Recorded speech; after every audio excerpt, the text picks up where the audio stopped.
Wendy. Hi. Wendy BG. You know, I think it's funny because I'm wearing a dream is a wish your heart makes. And I said at the beginning of this year when I joined GrowthDay that I'm going to talk to you and we're Yes, going to you become are. friends. So I'm We're very best grateful friends for now, this. Wendy. Come on, we're best friends. Awesome. Well, I wanted to just say, when you said, you want us to see ourselves in your story, have an empathy bridge, I feel like I really relate to that. I've gone through a lot in my life that kind of relates to what you've been through. And I remember sitting many, many times on my back patio and just staring off into the sky. I'm a connoisseur of the sky because that's where I feel like there's so much greater than me that I don't have answers to, and that gives me comfort in the chaos. I had a grandmother that was murdered. My dad died in a horrific motorcycle accident. My stepmom survived. I lost 3 babies. I almost lost my life. I went through a bad divorce. I've been through infidelity, all this stuff. And I met my husband. We have our 2 amazing rainbow babies. And I feel like my stepdad's going through terminal colon cancer right now. And I feel like life keeps presenting lessons over and over again until you're ready for them. And I don't think it was until Brendan introduced GrowthDay and I really looked at myself and reading your last book and taking your challenge that, man, this life isn't about anyone else. This is Wendy's life, Wendy's journey, Wendy's lane. What is it that I'm trying to learn from it? And I really feel like I have lived in the bitterness. I've lived in the chaos. I've lived in that struggle of just wearing my awfulness as a garb of comfort and security. And you were actually one of the proponents of why I just turned 40 and I went to Hawaii and I got this anchor, because I know I'm made for so much more than staying in my safe harbor. Like 40, a lot of people say, oh, I'm settling in my life, but no, this is the beginning of my life. My children are going to be 3 and 5. I have so much more that I want to show them. And I have learned through your teaching, Brendan's teaching, like it's the simple reframe is the reframe that I need to hold on to, knowing that now, even though I'm going through hell right now, I've been able to look back and see, you know what, Wendy, you have found the light at the end of the tunnel from those situations. As much as it sucked to go through that, and as much as I wish I had the loves back in my life, like I've never learned more resilience than I have through the family that I have, through the people that I've lost. I've never had a better understanding of who I am because you guys have helped teach me that. One of the questions I struggle with and I have for you is the faith. Like me and God have always had a struggle, and I've a lot of times felt like I've been picked on in my life and like, why would you allow this? Why would you allow this? But I've had to reframe and say, life happens, and what is the good I'm going to do with it? My question for you is, you reframe so much, but has there ever been a point when you were just so angry with God and you're just like, why are you bullying me? Like, I thought you loved me. Because a lot of people, I think, get stuck in the pain and they wonder, if you're a God of love, why, when you don't feel like you get answers, you feel like everywhere you turn there's a wall, or you feel abandoned and you just don't have those answers, when you can look at other people and they get it. So I don't know if my aha moment just hasn't come yet or what, but that is a serious question I have for you. Like, how can you help people to reconcile that, if that makes sense? Yeah, I mean, why do bad things happen to good people is like the paradox inside of faith that no one can answer. I mean, trust me, I have thrown my fists in the air and been very, very upset. God's big enough to handle our upset. Number one, like I can get super, super angry and he's still good. Like it's okay. The only thing I can say for me, at least in this last season, there's a verse, I think it's James 4:8, draw near to God and he'll draw near to you. And so I found in the midst of my hardest things, going against my instinct of pushing away and being angry and just like sitting out back on a patio of peace in a conversation that was like, man, I got to humble myself here and come a little closer. Let's see if there's anything that you might afford me in proximity. And it's happened, so, but I don't know, everyone's journey of faith is just a little bit different. What I can tell you for sure is the power of your willingness to take the perspective that you uniquely have in having been through everything that you have and bringing the light that can still exist even though you could otherwise be angry and bitter and whatever else, because God knows you deserve to be whatever you want. The kind of hope that you might afford someone who's going through something that isn't necessarily even as bad as something that you've gone through could be the difference in someone still being alive, could be the difference in the way that they think about their ability to get through it as well. So in a wild way, I think God's going to use you to just be a profound light on anyone who's going through anything. And if you believe that, trust, like the intention of your creator may in fact be that after having been brought through every single thing that no one should ever have to experience, you could be someone that can say, and yet I still have hope. And yet I'm going to show up for my life as a thing that maybe affords them permission to do the same. That was the other thing I was going to say. I feel like God made me for bigger things. I don't know what that looks like yet. I've been a writer for over a dozen years, but I didn't get my tattoo till I was 38. But the first part is it's my journey through words. That's my tagline as a writer. And that's how I express myself. And it's on my left hand because that's what I write with. I put it on my left forearm because the vein that goes from your ring finger goes to your heart. And so the things that are most important to me, my faith, my marriage, my kids, yellow butterflies remind me of my babies. There's a butterfly on my M and wings in the shape of an R for my dad, Rick, and for Ricky, River, and Rain, my babies in heaven. And I will not waste a moment anymore in bitterness. And instead, I will make them proud. And so my hope is to encourage whatever catalyst that might look like for those who are hurting to say, yes, that mattered. It might not look like it to somebody else, but to that one person, that's my hope. And so I just thank you and Brendan so much for just the simple words of reframing, for reverence for life, and for just being resilient in the fact that growth and sorrow and joy can live simultaneously, because it has been life-changing for me. So thank you. So real. Good for you. I'm proud of you, Wendy. Honestly, you're going to honor the legacy of your humans, all of them, with every good thing you do for the rest of your life. I'm proud of you. Joe, what is your question? I'm discovering the gifts that I have, and I'm lacking the clarity of really how to apply them. I'm a software developer by trade, but I'm not really fulfilled in that arena. I love to create things, and I feel that I'm here for some bigger purpose. I love helping people, and I'm just really struggling with where and how to do that, and really finding ways to uncover that within me. So I don't know if that's lacking confidence in some of the signs that I'm getting, or what. So I don't know if you had any thoughts on how to attack that. Well, the way that I've attempted to attack it is by starting with, what do I stand for? So I've asked myself four questions in this question of how do I best unleash the gifts that exist inside me? So the first question is, what do you stand for? Right? Setting some guardrails around your personal values so that anything you decide to go do honors the things that you stand for most. So one of my personal values is work to live, don't live to work. Right? So knowing that that's one of my personal values, anything I'm entertaining in what I go do next couldn't require lengthy travel, couldn't come at the expense of my ability to coach a baseball team that I'm super on fire for, right? I need to create centeredness. And by knowing what I stand for, I have some guardrails around what I can say yes to, and maybe more importantly, what I can not say yes to. The second question that I ask is, who do you want to be?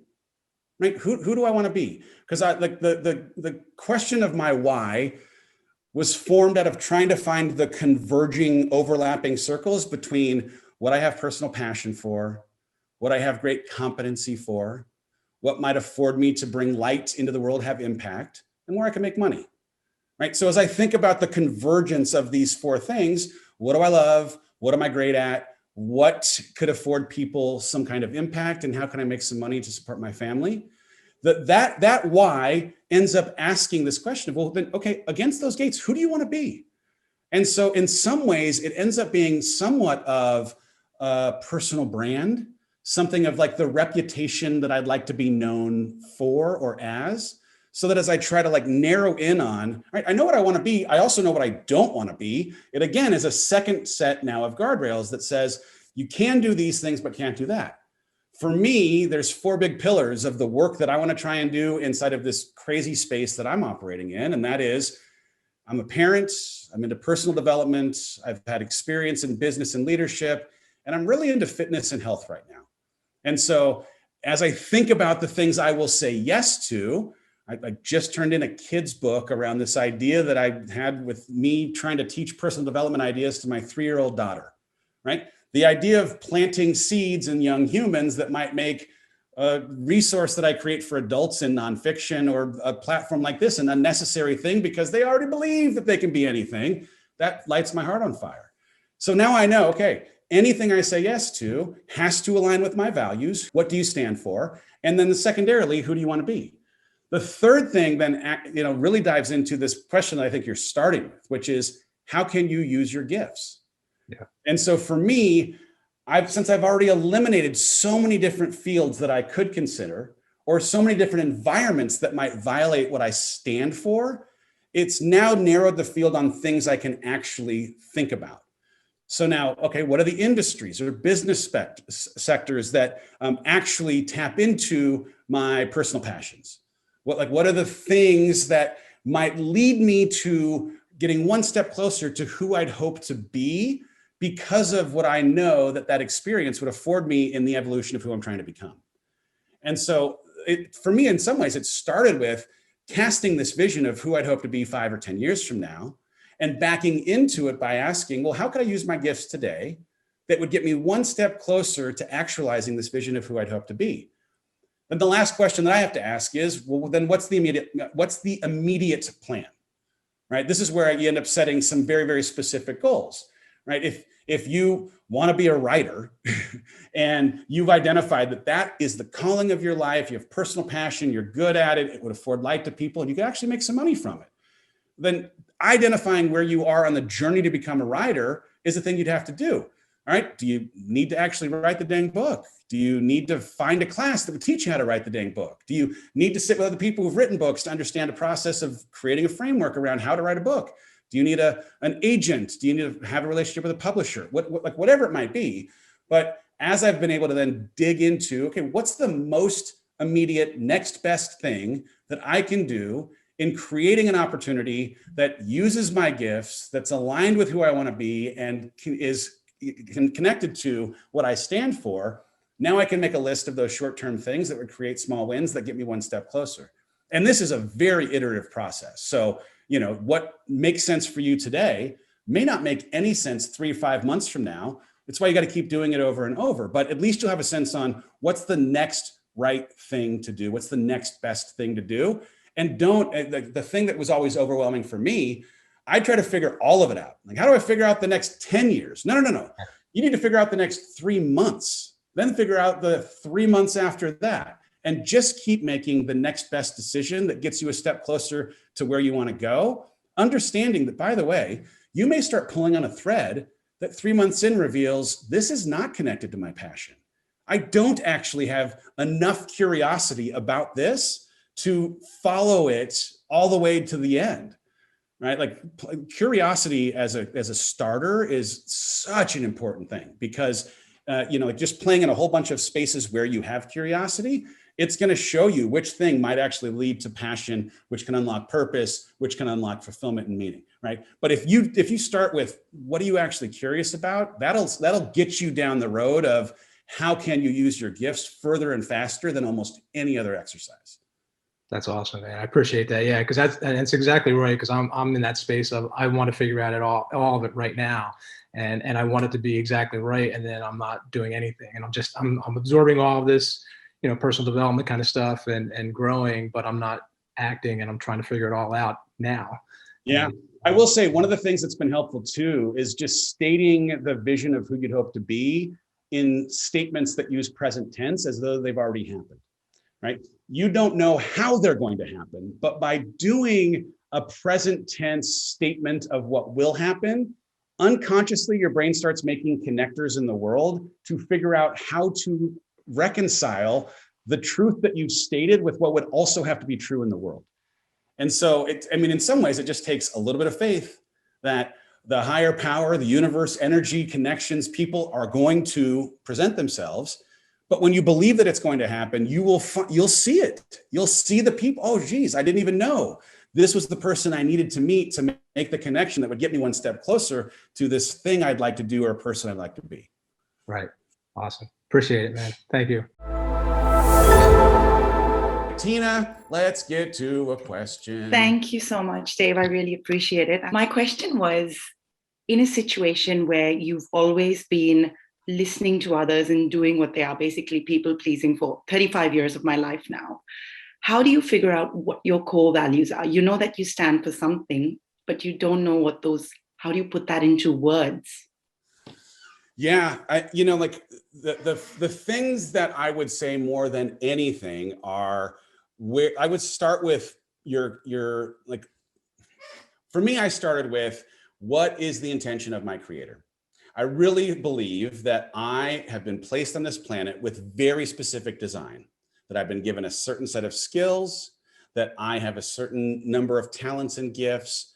And when I think about the values that I have, my value in trying to honor that intended design has me then trying to come up with a list of things that would make it a thing that could be honored, right? So, and again, you don't have to believe like I believe, but whatever you believe your reason being on earth is, right? There, you have purpose.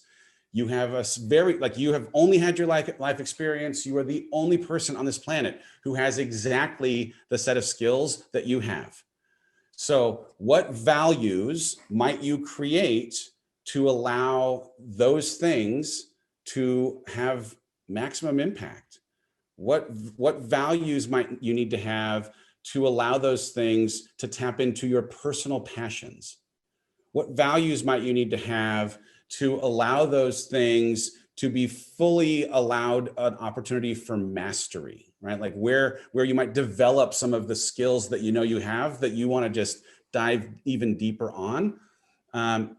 That's, like, but I will say this too, like my values have changed as seasonal times in life have changed.